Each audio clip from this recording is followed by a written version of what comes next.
नमस्कार मित्रांनो, काय भावा. मी महेश भोई, इलेक्ट्रिकल इंजिनियर. आणि आज आपण असा टॉपिक शिकणार आहोत जो इंजिनिअरिंग डिप्लोमा आणि आय टी आयच्या प्रत्येक विद्यार्थ्याच्या लाईफमध्ये एकदा तरी डोकं फिरवतो. तो टॉपिक्स आहे नेटवर्क थेरम्स.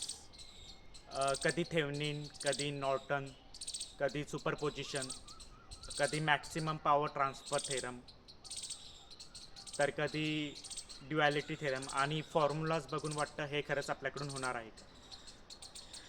आणि पण भावा, आज मी तुम्हाला हे सगळे थेरम इतक्या इझी आणि प्रॅक्टिकल पद्धतीने समजवणार आहे की तुम्हाला इलेक्ट्रिकल फील्डवर आणखी प्रेम बसेल.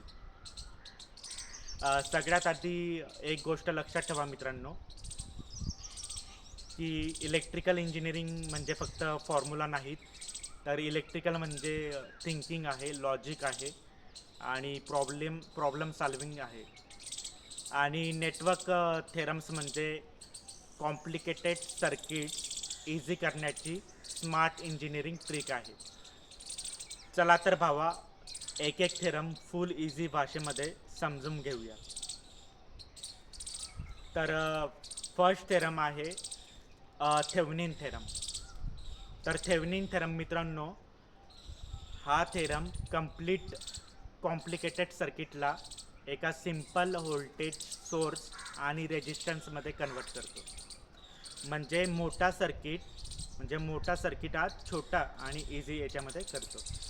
फील्डमध्ये ॲनालिसिस फास्ट करण्यासाठी खूप उपयोगी पडतो. आणि सेकंड जो थेरम आहे तो नॉर्टन थेरम. तर काय भावा, थेव्हनिनचा भाऊच समजा याला.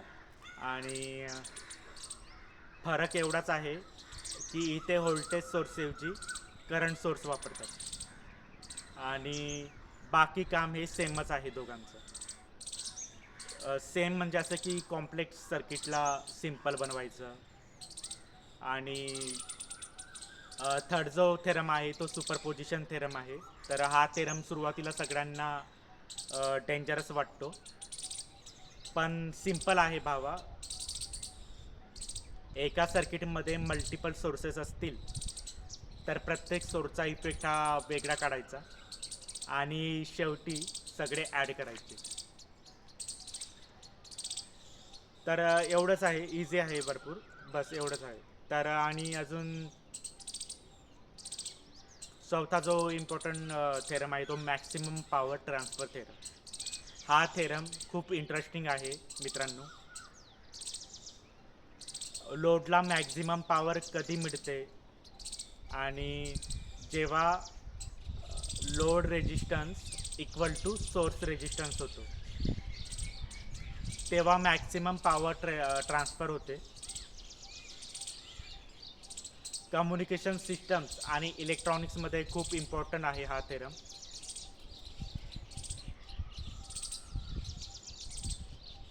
आणि जो पाचवा मेन इम्पॉर्टंट थेरम आहे तो रेसिप्रोसिटी थेरम. तर काय भावा, हा थेरम फ्रेंडशिपसारखा आहे. तर इनपुट आणि आउटपुटची जागा ही बदलली तरी रिस्पॉन्स हा सेम राहतो. आणि सहावा जो इम्पॉर्टंट थेरम आहे मिलीमन्स थेरम. तर हा थेरम पॅरलल ब्रांचेस सिम्प्लिफाय करण्यासाठी वापरतात. मल्टिपल व्होल्टेज सोर्स असतील तर कॅल्क्युलेशन हे फास्ट होतं.